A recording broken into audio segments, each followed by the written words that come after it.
Okay, so this mop has a handle and a trigger for spraying and a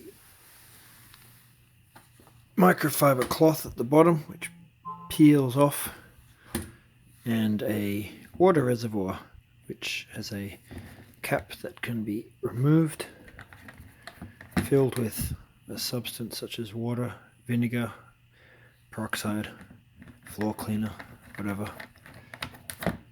and then inserted into the mop. Click.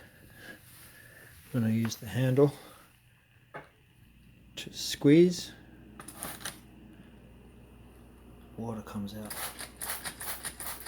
Spray, spray, spray. And then can be cleaned up.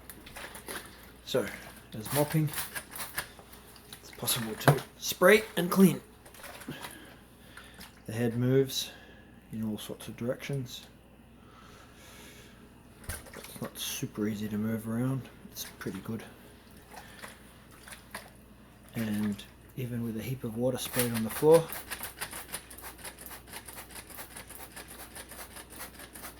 look how wet that is.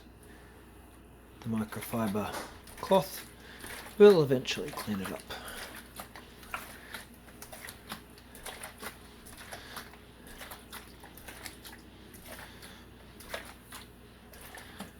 Anyway, not perfect, but not bad.